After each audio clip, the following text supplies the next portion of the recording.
ज़्यादा समय वेस्ट ना करते हुए जल्दी से प्रभु के वचन की ओर आए, ताकि हम थोड़ा और ज़्यादा वचन को देख सकें। ये वचन ही है जो हमारे जीवन में हमें और हमारी परिस्थिति को ट्रांसफॉर्म करता है, बदल देता है और हमें ऊंचाई की ओर ले आता है, हमें आशीष की ओर ले जाता है।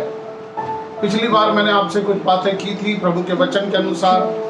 जहां हमने पिछली बार छोड़ा था वहीं से हम आज शुरू करेंगे, आगे बढ़ेंगे। प्रभु का वचन, मैंने आपसे जो बात की थी, मैंने कहा था कि हमारे जीवन में व्यवस्था जो है वो बहुत इंपॉर्टेंट है। बिना व्यवस्था के हम कुछ नहीं कर सकते, क्योंकि व्यवस्था ही हमारे जीवन में अनुशासन को लाती है, हमें ऑर्डर में लाती है। और अगर हमारे जीवन में ऑर्डर होगा तो परमेश्वर अपनी आशीष को हमारे जीवन में जरूर देगा। और अगर हमारे जीवन में डिसऑर्डर होगा तो डिस्ट्रक्शन आना निश्चय है। यहाँ हमने एंड किया था। आज मैं आपको आगे लेके जाना चाहता हूँ व्यवस्था के ऊपर। क्या है व्यवस्था, प्रभु ने क्या कहा, क्यों व्यवस्था हमारे लिए इंपॉर्टेंट है, हमारे जीवन के लिए सब बातें बहुत जरूरी है जानना। और इसलिए हम एक दो वचनों को देखकर शुरू करेंगे। मैं चाहता हूँ आज आप मेरे साथ में मत्ती रचित सुसमाचार उसका 5वां अध्याय, book of Saint Matthew chapter 5 and verse 17 हम आपके लिए पढ़कर शुरू करेंगे। वहां ऐसा लिखा है, आप अपनी अपनी बाइबलों में देखते रहें। कुछ बातें हम पढ़ेंगे, कुछ बातें मैं आपको वैसे बता दूंगा। वहीं लिखा है, यीशु मसीह ने कहा कि ये मत समझना कि मैं व्यवस्था और भविष्यवक्ताओं की पुस्तकों को लोप करने आया हूं, खत्म करने आया हूं। ऐसा नहीं है। मैं व्यवस्था और भविष्यवक्ता की पुस्तकों को खत्म करने नहीं वरन पूरा करने आया हूं। अभी आप देखिए, क्योंकि बहुत इंपॉर्टेंट है ये समझना कि व्यवस्था को पूरा हुए बिना आपका और मेरा छुटकारा नहीं था। आपके और मेरे जीवन के छुटकारे के लिए व्यवस्था का पूर्ण होना जरूरी था। और प्रभु का वचन कहता है 18-19 में उसी 5वें अध्याय के कि आकाश और पृथ्वी का टल जाना सहज है। हो सकता है आकाश और पृथ्वी टल जाए, लेकिन मेरे वचन, मेरी व्यवस्था का एक बिंदु भी, एक डॉट भी बिना पूरा हुआ नहीं रहेगा। और एक और इंपॉर्टेंट बात जो हम वहां देखते हैं वो ये है कि जो कोई ये मानता है, ये जानता है, ये विश्वास करता है और वैसा ही लोगों को सिखाता है, उसके लिए ब्लेसिंग और प्रॉब्लम है। ब्लेसिंग ये है, अगर कोई परमेश्वर की व्यवस्था को जैसी वो है वैसी मानता है, वैसा विश्वास करता है और वैसा ही सिखाता है, तो वो परमेश्वर के राज्य में महान कहलाएगा। लेकिन जो कोई इस व्यवस्था में से कुछ काट कर, छांट कर, अपनी परिस्थिति के अनुसार, अपने मूड के अनुसार उसको एडजस्ट करके चलता है और वैसा ही लोगों को सिखाता है, वो परमेश्वर के राज्य में छोटा कहलाएगा, बहुत छोटा हो जाएगा। तो आज आपके और मेरे लिए इंपॉर्टेंट है कि हम क्या जान रहे हैं, क्या विश्वास कर रहे हैं और क्या सिखा रहे हैं। क्योंकि प्रभु का वचन कहता है जो कोई इस व्यवस्था में से कुछ काट छांट करे, वो अपने जीवन के अंदर उस महानता का भाग खो देगा। यहाँ पे दंड नहीं लिखा, यूं नहीं लिखा मैं उसको नरक में डालूंगा, लेकिन यूं लिखा है वो महान नहीं कहलाएगा, अपनी महानता को वो खो देगा। आज मैं आपसे कहना चाहता हूं मेरे मित्रों, मेरे सुनने वाले, मेरे श्रोताओं, मेरे भाई बहनों, कि परमेश्वर हमसे अपेक्षा कर रहा है। परमेश्वर की अपेक्षा आपसे और मुझसे यह है कि हम उसकी व्यवस्था का अक्षर अक्षर करके पालन करें। जैसा वो है, जैसा व्यवस्था में लिखा है, वैसा ही हम करें। अगर हम ऐसा करेंगे, हम ऐसा सिखाएंगे, प्रभु की आशीष हमारे जीवन में होगी। फिर हम देखते हैं मत्ती रचित सुसमाचार का 6ठे अध्याय में, अगर आप आए 10 वचन में पढ़े तो वहां लिखा है, यीशु मसीह ने फिर चेलों से बोला कि तुम ऐसे प्रार्थना करो कि पिता तेरा राज्य आए, तेरी इच्छा जैसे स्वर्ग में पूरी होती है वैसी धरती पर भी पूरी हो। तो जब हम व्यवस्था को मानते हैं, जब व्यवस्था के अनुसार चलते हैं, तो हम परमेश्वर के राज्य को तैयार करते हैं। परमेश्वर की इच्छा जैसे स्वर्ग में पूरी होती है, वैसे धरती पर भी उसकी इच्छा हमारे जीवन में, हमारे परिवार में, हमारी परिस्थितियों में उसकी इच्छा पूरी करने के लिए हम एटमॉस्फेयर तैयार करते हैं। अगर हम उसकी व्यवस्था के अनुसार चल रहे हैं, उसकी मर्जी के अनुसार चल रहे हैं, उसके बताए रास्ते में चल रहे हैं, तब आपके और मेरे लिए जरूरी है फिर हम ये प्रार्थना करें कि परमेश्वर तेरा राज्य आए, तेरी इच्छा जैसे स्वर्ग में पूरी होती है धरती पर भी हो। मैंने आपसे कहा कि व्यवस्था आपके और मेरे लिए बहुत इंपॉर्टेंट है, और इसलिए व्यवस्था के अंदर कई ऐसी बातें हैं जो हमें सीखने की जरूरत है। गलाती की पत्री उसका 3रा अध्याय, गलाती की पत्री उसका 3रा अध्याय और 24 और 25 वचन में यूं लिखा है, इसलिए व्यवस्था मसीह तक पहुंचने के लिए हमारी शिक्षक हुई कि हम विश्वास से धर्मी ठहरे, परंतु जब विश्वास आ चुका तो अब हम शिक्षक के अधीन ना रहे, क्योंकि तुम सब उस विश्वास के द्वारा जो मसीह यीशु पर है परमेश्वर की संतान हो। व्यवस्था एक समय के लिए दी गई थी। मैं पुराने नियम की पुरानी वाचा, पुरानी व्यवस्था की बात कर रहा हूं, जहां पे 10 आज्ञाएं थी, विधियां थी, नियम थे, बहुत सारे बलिदान थे, बहुत सारे शुद्धिकरण के तरीके थे, अपने जीवन के लिए परमेश्वर के साथ में फिर से रिश्ते को ठीक करने के तरीके थे, विधियां थी। मैं उनकी बात कर रहा हूं। लेकिन बाइबल कहती है कि परमेश्वर ने प्रतिज्ञा के द्वारा वो सारी चीजें जो हम मनुष्य जाति को देना चाहता था उसने दे दी। व्यवस्था बाद में आई और बाद में आकर उन लोगों को सुरक्षा प्रदान की कि वो मसीह के आने तक ठहरे रहे। और अगर आप चाहें तो 1-2 वचन और भी पढ़ सकते हैं। 13वें अध्याय में, 3रे अध्याय में 13 और 14 वचन अगर हम पढ़ेंगे, 3रे अध्याय के अंदर आकर अगर हम 13 और 14 वचन को पढ़ेंगे तो लिखा है, मसीह जो हमारे लिए श्राप बना, हमें मोल लेकर व्यवस्था के श्राप से छुड़ा लिया। अभी हम व्यवस्था की बात कर रहे हैं और बाइबल हमको कह रही है व्यवस्था हमारे लिए एक प्रकार का श्राप था। मसीह ने हमारे लिए दुख उठाकर क्रूस पर श्रापित होकर हमें व्यवस्था के श्राप से छुड़ा लिया। व्यवस्था के श्राप से छुड़ा लिया। क्यों ऐसा क्यों किया? हमें मोल लेकर व्यवस्था के श्राप से छुड़ा लिया, क्योंकि लिखा है जो कोई काट पर लटकाया जाता है वो श्रापित है। और यह इसलिए हुआ कि इब्राहिम की आशीष मसीह यीशु में अन्य जातियों तक पहुंचे कि हम विश्वास के द्वारा उस आत्मा को प्राप्त करें जिसकी प्रतिज्ञा की गई थी। क्या लिखा है? मसीह तक पहुंचने में हमारी मदद की है व्यवस्था ने। पुरानी वाचा की बात कर रहा हूं मैं, पुरानी व्यवस्था की बात कर रहा हूं मैं। जब मसीह यीशु आ गया, जो हमारा सेंटर पॉइंट है हमारे विश्वास का, उसने हमें व्यवस्था से आजाद कर दिया। इसलिए आज आपको बलिदान चढ़ाना नहीं है, आपके लिए कोई कंपलसरी चीज नहीं है कि आपको ये करना ही है और नहीं किया तो आप मर गए।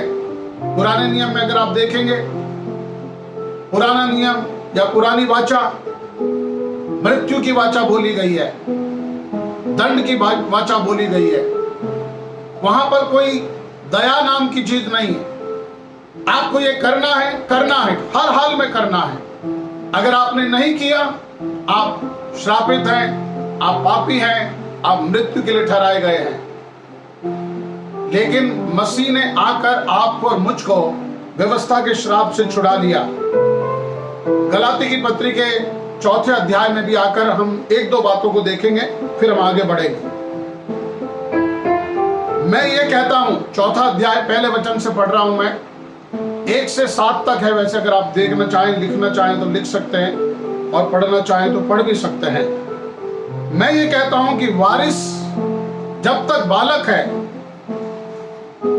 यद्यपि वो सब वस्तुओं का स्वामी है, तो अभी उसमें और दास में कोई भेद नहीं, परंतु पिता के ठहराए हुए समय तक संरक्षकों और प्रबंधकों के वश में रहता है।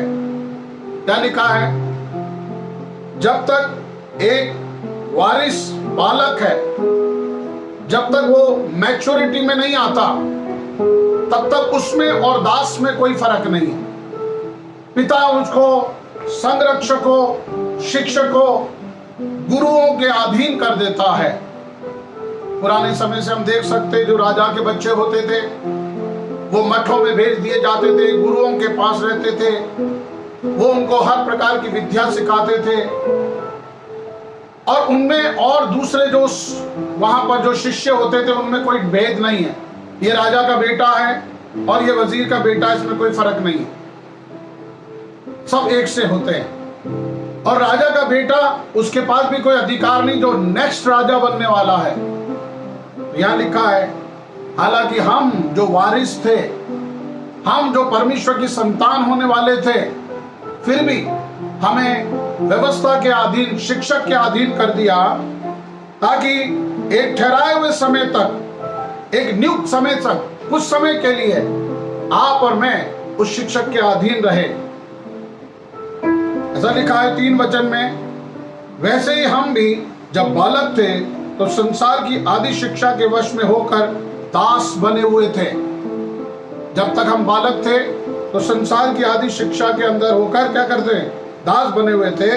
परंतु जब समय पूरा हुआ तो परमेश्वर ने अपने पुत्र को भेजा, जो स्त्री से जन्मा, व्यवस्था के अधीन उत्पन्न हुआ, ताकि व्यवस्था के अधीनों को मोल लेकर छुड़ा ले और हमको ले पालक होने का पद मिले। और तुम जो पुत्र हो, इसलिए परमेश्वर अपने पुत्र के आत्मा को, जो हे अब्बा, हे पिता कहकर पुकारता है, हमारे हृदयों में भेजा। इसलिए तू अब दास नहीं परंतु पुत्र है, और जब तू पुत्र हुआ तो परमेश्वर के द्वारा वारिस भी हुआ है। आज आप और मैं कौन है? वारिस है। आप और मैं कौन है? पुत्र हैं।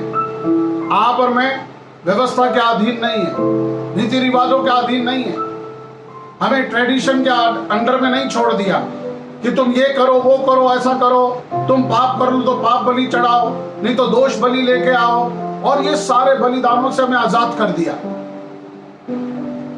फिर क्या हुआ? हम बिल्कुल आजाद हो गए, अपनी मर्जी से चले, जो हम चाहे वो करें? नहीं मेरे मित्रों, नई वाचा के अंदर बहुत सारी और नियम और विधि प्रभु ने हमको दी है। इसलिए प्रभु यीशु मसीह ने मत्ती के 6:10 में यूं सिखाया कि जब तुम प्रार्थना करो तो यूं प्रार्थना करो कि हे परमेश्वर, तेरा राज्य आए, तेरी मर्जी जैसे स्वर्ग में पूरी होती है धरती पर भी पूरी हो। तो हमें क्या करना है? परमेश्वर के राज्य को अपने जीवन में बुलाना है। जब मैंने ये टीचिंग शुरू की थी तो मैंने इसको टाइटल दिया था, क्या टाइटल था? Understanding the law of the kingdom and his righteousness. मत्ती 6:33 में ऐसा लिखा है, पहले तुम उसके राज और उसकी धार्मिकता, उसके धर्म की खोज करो। अभी हम केवल राज्य के बारे में देख रहे हैं, अभी धार्मिकता के बारे में हम आएंगे देखने के लिए। मैंने भी इस प्रकाशन में कभी नहीं देखा था परमेश्वर के राज्य की धार्मिकता के विषय में। आज उसको टच नहीं करेंगे, मे बी नेक्स्ट हमारे जो प्रीचिंग होगा उसमें हम परमेश्वर के वचन, परमेश्वर के राज्य की धार्मिकता की बातें करेंगे। लेकिन आज मैं आपसे कह रहा हूं कि परमेश्वर के राज्य में उसने हमें प्रवेश करा दिया। उस राज्य के नियम और बिल्कुल अलग हैं। मैं आपको उत्साहित करना चाहता हूं कि इन दिनों आप क्या करें? आप परमेश्वर के वचन के अनुसार चलने का प्रयास करें। आपको याद होगा, मैंने एक बार आपको जो है एक दृष्टांत दिया था, उदाहरण दिया था, इलिस्ट्रेशन देकर मैंने आपको समझाया था। जब एक पायलट अपने प्लेन को उड़ाने वाला होता है, प्लेन उड़ाने से पहले उसके पास पूरा ब्लूप्रिंट होता है। उसको सब बताया जाता है कि आप कौन सा रूट लेंगे, आप यहाँ से दिल्ली होकर जाएंगे, जयपुर से, या अहमदाबाद होकर जाएंगे, उदयपुर होकर जाएंगे, या सीधे बॉम्बे जाएंगे। पूरी बातें उसको समझाई जाती है। उसके हाथ में ब्लूप्रिंट, पूरा नक्शा बनाकर दिया जाता है, कौन से शहरों के ऊपर से होकर वो जाएगा, उसे कहाँ रुकना है, उसकी स्पीड क्या होगी, हाइट क्या, कितनी ऊंचाई पर उसको उड़ना है, टोटल इंफॉर्मेशन उसके पास होती है, और ये जो टोटल इंफॉर्मेशन है वो उसे कॉन्फिडेंस देती है। उसको पूरे दिमाग में उसका मुझे नक्शा सेट है कि मैं कहाँ जा रहा हूँ, मुझे कहाँ जाना है, कौन सा मेरा रूट है। परमेश्वर ने भी आपके और मेरे साथ ऐसा ही किया है। हमें कहीं भी जाने से पहले उसने हमें सब कुछ लिखकर नक्शा बनाकर दिया है कि हमें कौन से रूट से जाना है, कितनी स्पीड में जाना है, क्या क्या हमें करना है, सब कुछ लिखा है। लेकिन ये लिखा होने के बाद भी, नक्शा उसके हाथ में होने के बाद भी, सब बातें उसके वहां कंप्यूटर में फीड होने के बाद भी, इंपॉर्टेंट क्या है? इंपॉर्टेंट जो पायलट है उसके लिए यह है कि वो टावर से कनेक्टेड रहे। टावर कभी भी किसी भी वक्त में उसको चेंज होने या अपने रूट को चेंज करने का ऑर्डर दे सकता है। क्योंकि अभी जब यहां से चला उसको नहीं मालूम है कि बॉम्बे में क्या हो रहा है, बारिश हो रही है। लेकिन जब बॉम्बे के पास पहुंचता तो उसको लगता है, दिख रहा है कि बारिश हो रही है, तूफान है, आंधी है, तो उसको वैसा डायरेक्शन मिलता है। उसे बताया जाता है कि तुम्हारे प्लेन को थोड़ा धीरे कर लो, थोड़ा नीचे लेके आ जाओ, ये स्पीड करो, ऐसा करो और वैसा करो। अगर एक आदमी 50 साल से प्लेन उड़ा रहा है और वो ट्रेन को बोलेगा, मतलब टावर को बोलेगा कि मुझे आपकी जरूरत नहीं है क्योंकि मैं तो 50 साल से अनुभवी हूं, उड़ा रहा हूं, मुझे मालूम है क्या करना है, I don't need your help, मुझे आपकी सहायता की जरूरत नहीं है, तो क्या होगा जानते ना आप? अगर आपके पास बाइबलें हैं तो एक वचन को हम पढ़ेंगे जो कि यशायाह नबी की किताब के 30 जो चैप्टर है उसमें 21 वचन जो है उसको हम देखेंगे। यशायाह नबी की किताब 30वां अध्याय 30 और उसका 21 वचन। और वहां लिखा है कि जब भी तुम मार्ग में जाते हुए तू अगर अपने मार्ग से भटकने लगे या तू एक चौराहे पर आकर कंफ्यूज हो जाए तो तुझे पीछे से एक आवाज आएगी कि मार्ग यही है, इसी पर चल। क्या कह रहा है परमेश्वर का वचन? मैंने सब कुछ तुम्हें लिख कर दिया है, व्यवस्था मेरे तुम्हारे हाथ में है, मेरा वचन तुम्हारे पास है, तुम्हें क्या करना है क्या नहीं करना सब कुछ लिखा है। लेकिन फिर भी हमें क्या करना है? टावर से कनेक्टेड रहना है, क्योंकि हम रास्ता भटक सकते हैं, क्योंकि हम रास्ता गलत ले सकते हैं, कभी कभी हम गलत बातें बोल सकते हैं, कभी कभी गलत बातें सोच सकते हैं, कभी हमारा एक्शन गलत हो सकता है। और तब हमें क्या होगा? हमारे टावर से हमें सलाह मिलेगी, हमें कॉन्फिडेंस मिलेगा, हमें बोला जाएगा ये मार्ग है, इसी पे चलो, कंफ्यूज मत हो। आज मैं आपसे कह रहा हूं मेरे मित्रों, आपके लिए इंपॉर्टेंट है कि आप परमेश्वर से जुड़े रहें, परमेश्वर के संपर्क में बने रहें। और इसलिए यहां पे दो बातें बोलना चाहता हूं। परमेश्वर की प्रेजेंस हमारे जीवन में इंपॉर्टेंट है। अगर हम यूसुफ को देखें, डैनियल को देखें, या जितने भी बड़े महान प्रभु के दास लोग आए, एलिया, एलीशा, इब्राहिम, किसी से भी हम के बारे में देख लें, मोसेस, ये सब लोग क्या है? परमेश्वर से कनेक्टेड थे। और इनमें से प्रत्येक के जीवन की सफलता का रहस्य क्या था? कि परमेश्वर इनके जीवन में है, परमेश्वर इनके पास है।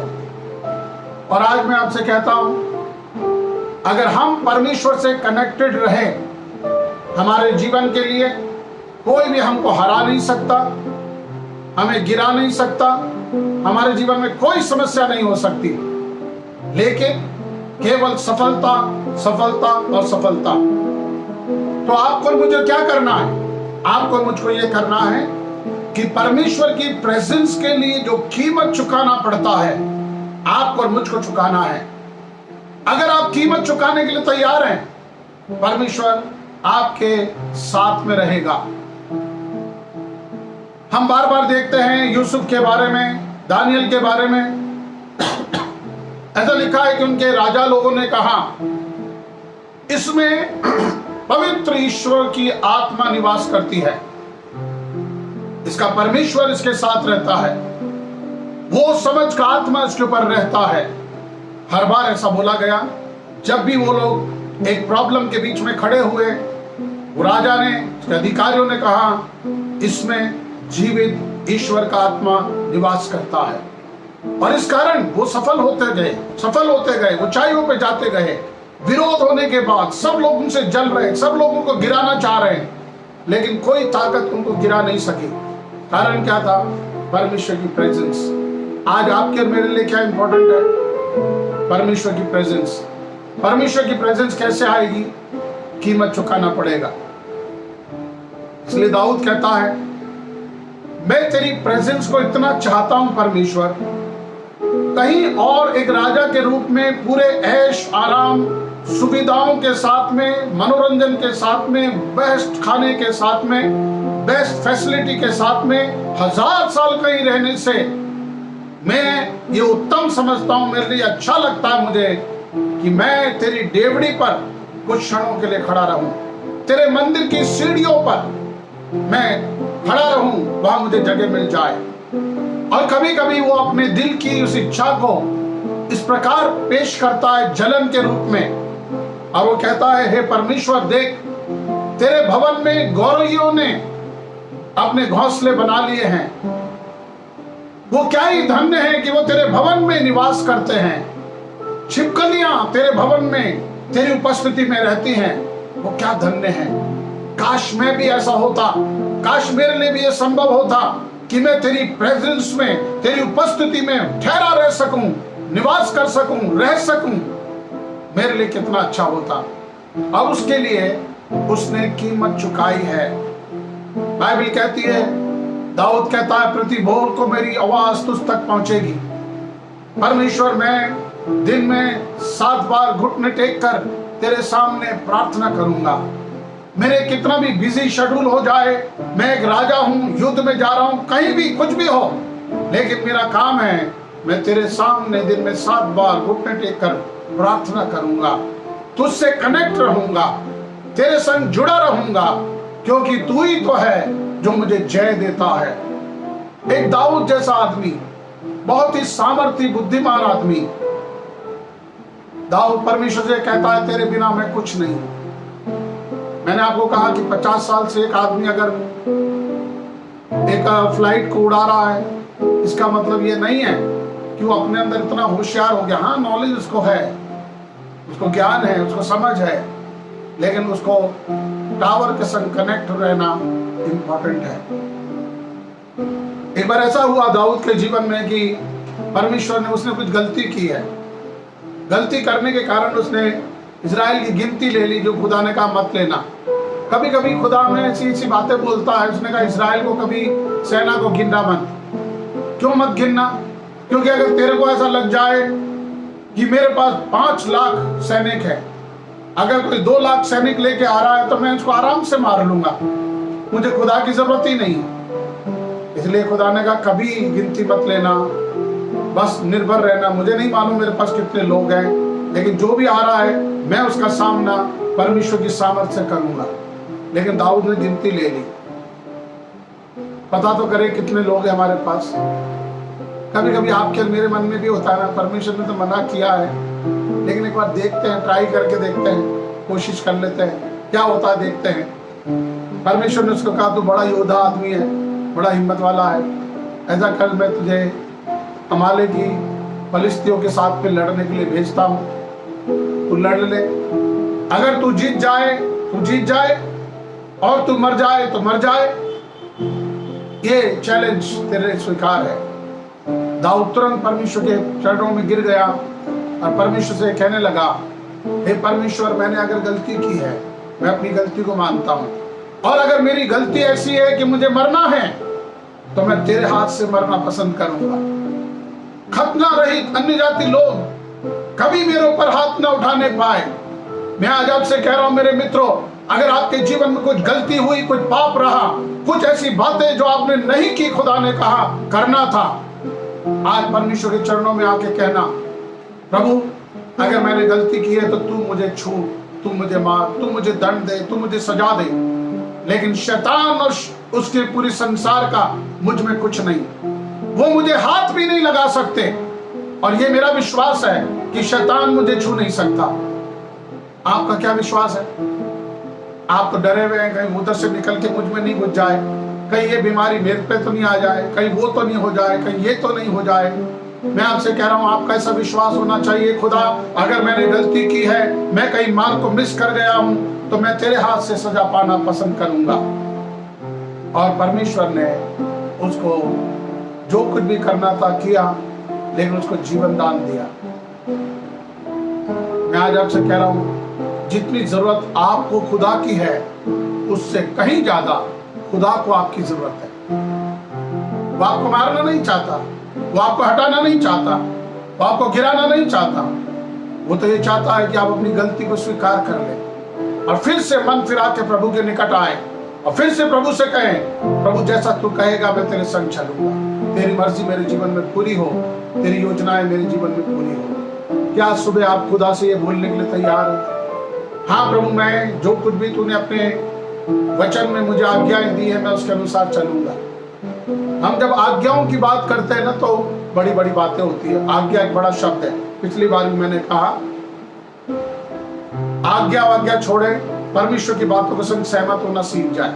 मैंने पिछली बार सहमति के ऊपर बोला था, और मैं आज आपसे कह रहा हूं कि परमेश्वर ने आपके और मेरे जीवन के लिए बहुत ही सरल और आसान व्यवस्थाओं को दिया है। इस नई वाचा में परमेश्वर ने बहुत कुछ बदल दिया है। और आज सुबह मैं आपको उत्साहित करना चाहता हूं कि हम प्रभु के संग चले, प्रभु की इच्छा के अनुसार, प्रभु की मर्जी के अनुसार काम करें जो प्रभु ने हमको दिया है। एक दो बात और बोल कर बंद करूंगा। मेरी तो इच्छा ये है कि ऐसा लगता है कि मैं बोलता रहूं और आप सुनते रहें। कई लोगों ने मुझे फोन करके बोला, पादी साहब इतना छोटा क्यों बोल रहे हो? मैं प्रार्थना कर रहा हूँ बहुत जल्दी हमारा चर्च खुल जाए और जम के 1 घंटा 1.5 घंटा आपसे मैं बात करूं, क्योंकि वचन ही तो है जो हमारे लिए आत्मिक भोजन है। एक दो बातें और देखें जल्दी से, समय खराब ना करें। प्रत्येक चीज जो इस संसार में है उसके लिए एक व्यवस्था, एक नियम प्रभु ने हमको दिया है। मैंने आपसे बात की थी शारीरिक नियम की, फिजिकल लॉ। सर्दी में हमें गर्म कपड़े पहनना है, गर्मी में हमको हल्के कपड़े पहनना है। अब ये नियम है, प्रकृति की डिमांड है। आपको भूख लगती है, आपको खाना खाना है और हेल्थी फूड खाना है, अच्छा स्वस्थ खाना खाना है। अगर आप देखें पुराने नियम में परमेश्वर ने क्या क्या आप खा सकते हो उसके बारे में पूरी डिटेल दे रखी है। कब कब खा सकते हो वो भी लिखा है, कब आपको उपवास करना हफ्ते में वो भी लिखा है। ये सब हमारे शरीर के लिए जरूरी है। हम शरीर की व्यवस्था पे ज्यादा नहीं जाएंगे, क्योंकि आपको सब मालूम है क्या खाना है, कितना खाना है, लेकिन आप हमेशा लॉ ब्रेक करते रहते हैं और जरूरत से ज्यादा खाते रहते हैं। मैं आज आपको उत्साहित करूंगा कि आप उतना ही खाएं जितना आपके लिए जरूरी है। मेरे को भी मैं बोल रहा हूं, मैं भी आजकल कम खा रहा हूं, लॉकडाउन में बहुत कम खा रहा हूं, कोशिश कर रहा हूं थोड़ा कम खाऊं। और मैं आपसे कह रहा हूं कि परमेश्वर ने जो शरीर के लिए व्यवस्था दी है उनको हम ध्यान रखें। लेकिन आज मैं आपको परिवार के ऊपर बोलना चाहता हूं। फैमिली के लिए भी कुछ लॉज हैं, पारिवारिक व्यवस्थाएं हैं। जब एक परिवार में प्रॉब्लम आता है, एक परिवार में डिस्टर्बेंस हो जाता है, लड़ाई झगड़े हो जाते हैं, तो क्या होता है कि बहुत बार ऐसा देखा गया है कि हम बहुत लोगों के पास जाते हैं सलाह मांगने, हमारे अपने एल्डर्स से, हमारे दोस्तों से, हमारे पासवान से, हर एक आदमी के पास हम जाते हैं, कोशिश करते हैं। कई बार हम छुपा लेते हैं। जब बातें बहुत ज्यादा बिगड़ जाती है, टूटने की नौबत आती है, तो हम जाते हैं। हर एक आदमी अपने अपने हिसाब से, उसकी समझ के अनुसार वो आपको सलाह देता है। और फिर क्या होता है, उन सलाहों को हम मानते तो नहीं है, सुन के आ जाते हैं और फिर हम कहते हैं कि हाँ ठीक है, आप नहीं जानते मेरी परिस्थितियों को, आप नहीं जानते मेरी पत्नी को, मेरे पति को, मैं हस्बैंड वाइफ दोनों के लिए कह रहा हूं। तो क्या होता है, धीरे धीरे हम सुनते रहते हैं, हमारा परिवार टूट जाता है। लेकिन मैं आज आपको बोलना चाहता हूं, अगर आपके परिवार में डिस्टर्बेंस है, अगर आपका परिवार टूटने के कागार पर है, अगर आपके परिवार में सुख और शांति नहीं है, पति और पत्नी के बीच में एकता नहीं है, डिस्टर्बेंस है, लड़ाई झगड़े हैं और हम मारपीट कर रहे हैं, एक घर में है लेकिन शांति नहीं है, खुशी नहीं है, मैं आपको एक सलाह देना चाहता हूं। सलाह यह है कि परमेश्वर ने एक परिवार के लिए कुछ व्यवस्थाओं को बनाया है, लॉज को परमेश्वर ने रखा है। आप कहीं भी सलाह लेने ना जाएं, केवल थोड़ी देर एक कमरे में बैठकर अपने आप से पूछें कि जो परिवार की व्यवस्थाएं हैं या परिवार को स्वस्थ रखने की जो व्यवस्थाएं हैं, क्या मुझसे कुछ व्यवस्थाएं टूट गई? क्या मैंने उनको ब्रेक कर दिया? क्या मैंने उनको फॉलो नहीं किया? आप मुझसे पूछेंगे क्या व्यवस्थाएं हैं परिवार की? परिवार के अंदर बहुत सारी व्यवस्थाएं हैं। नंबर 1, विश्वास योग्यता। हमें एक दूसरे के विश्वास को जीतना है। ज्यादातर ऐसा होता है, कहीं ना कहीं हम विश्वास को जीतने में असफल हो गए। हमने कुछ ऐसा कर दिया शब्दों के द्वारा या एक्शन के द्वारा। मैं पति पत्नी दोनों से कह रहा हूं, कभी पत्नी करती है, कभी पति कर देता है, कुछ बातें बोल देता है जो उसे नहीं बोलना चाहिए, जो उस विश्वास को तोड़ देता है। कभी कभी पत्नी ऐसा काम कर जाती है जो नहीं करना चाहिए, वो विश्वास टूट जाता है। और इस कारण वो जब विश्वास टूटता है तो बहुत सारी चीजें बिखरने लगती हैं, बहुत सारी चीजें टूटने लगती हैं। हमारी किसी बात पे हमारी पत्नी या पति विश्वास नहीं करता और हम निराशा की ओर जाने लगते हैं। आज सुबह मैं आपसे कह रहा हूँ, विश्वास योग्यता को अपने परिवार में, अपने जीवन में वापस लेकर आए। पति और पत्नी दोनों आपस में बैठ जाएं, अपनी गलती को स्वीकार करें, बोले मैंने वो बोला था वो गलत था, मैंने ऐसा सोचा तुम्हारे बारे में गलत था, मुझे माफ करो, आगे से मैं ऐसा नहीं करूंगा। और मैं आपसे कह रहा हूं, अगर आप विश्वास योग्यता को अपने परिवार में लेकर आएंगे, आपका घर वापस से जुड़ने लगेगा। फिर हम देखते हैं कि परिवार के अंदर बहुत सारी बातें और आती हैं, समझ, भरोसा, आज्ञाकारिता, प्रेम, संयम। इन सब चीजों को ऑपरेट होने दें। बिना इसके कभी भी कोई भी परिवार में आप चले जाएं, हमेशा कुछ ना कुछ ऐसा होता है जहां हमको गुस्सा आता है, और गुस्सा करते भी हैं, लेकिन वो गुस्सा आपका 2 मिनट का होना चाहिए। अपनी संयम को पूरा काम करने दें, प्रेम को पूरा काम करने दें, समझ को पूरा काम करने दें। अगर ऐसा करेंगे आपका परिवार स्वर्ग बन जाएगा। तो आज मेरी यही प्रार्थना है, सब बातों से बढ़कर, कि आप अपने परिवार पर ध्यान करेंगे। ऐसे समय में, ये समय ऐसा आ गया जहां परिवारों में प्रेम नहीं है, टूट रहा है, रोज लड़ाई झगड़े हैं। मैंने पिछली बार भी आपसे कहा, हम असहमति में जीवन जीना सीख गए हैं और इस कारण असहमत होते हुए भी हम एक साथ हैं, चल रहे हैं। बहुत सारे लोगों को हम सलाह देते हैं, ऐसा करो वैसा करो, लेकिन हमारे ही परिवार में एकता नहीं है, हमारे ही परिवार के अंदर वो विश्वास योग्यता नहीं है, हमारे परिवार में समझ की कमी है, प्रेम की कमी है। मैं आज आपसे कहता हूं, इन बातों को अपने परिवार में बढ़ाओ, तब क्या होगा, आपका परिवार स्वर्ग बन जाएगा। बंद करते करते मैं आपको ये बोलना चाहता हूं, परमेश्वर ने हमारी शारीरिक आवश्यकताओं के लिए एक नियम दिया है, वैसे ही हमारे परिवार के लिए एक नियम दिया है। फिर परमेश्वर ने हमारे फाइनेंस के लिए, हमारे पैसों के लिए, आर्थिक परिस्थिति के लिए भी एक नियम दिया है। अगर आप अपने जीवन में, आज अगर मैं यूं बोलूं कि आप लैक में जीवन जी रहे हैं, कमी में जीवन जी रहे हैं, आपको उन व्यवस्थाओं को समझने की जरूरत है। इस संसार के लोगों ने ही बहुत सारे ऐसी कहावतें बना दी जिससे हमको समझ में आता है परमेश्वर के आर्थिक नियम क्या है। ऐसी कहावत है कि आमदनी 98 और खर्चा पानी 1 रुपया। मतलब कमा तो हम 50 पैसे रहे, खर्चा हम 1 रुपया कर रहे। अगर आप ऐसे चलेंगे तो आपके जीवन में क्या होगा, प्रॉब्लम ही प्रॉब्लम रहेगा। फिर ऐसी भी एक कहावत है कि जितनी गुदड़ी है उतने ही पैर पसार भैया। जैसी तेरी हालत है, जैसी तेरी परिस्थिति, जितने पैसे, उसी के अनुसार मैनेज कर। मैं आज आपसे कहना चाहता हूं, प्रभु का वचन भी यही कहता है। और इन सबके साथ में एक और बात बोलता है, विजडम, बुद्धिमान होना है, विजडम यूज करना है। जो पैसा मुझको मिला है, जो पैसा मेरे हाथ में है, जो मेरी कमाई है, उसको मैं कैसे खर्च करूं, बड़े प्लानिंग के संग करें। तब क्या होगा, आपका फाइनेंस ब्लेस हो जाएगा, आर्थिक रूप से आप आशीष पा जाएंगे और आपके जीवन में बड़ी आशीष और महिमा होगी। सो मैंने आज आपको तीनों क्षेत्रों को कवर किया है। मैं विश्वास करता हूँ ये व्यवस्थाएं हैं जो हमें लिए चलती है। मैंने आपसे कहा कि आपको टावर से कनेक्ट रहना है, परमेश्वर से जुड़े रहे, परमेश्वर की प्रेजेंस को पाने के लिए जो भी कीमत चुकाना है, जिन दोस्तों को छोड़ना है, जिन बुराइयों को छोड़ना है, जिन बुरी बातों को छोड़ना है, बुरे स्वभाव को, वो सब हमको छोड़ना पड़ेगा। तभी तो हम परमेश्वर की प्रेजेंस को अपने जीवन में बनाए रखेंगे। और अगर हम ऐसा कर पाए तो हमारे जीवन में हम आशीष को जरूर प्राप्त करेंगे।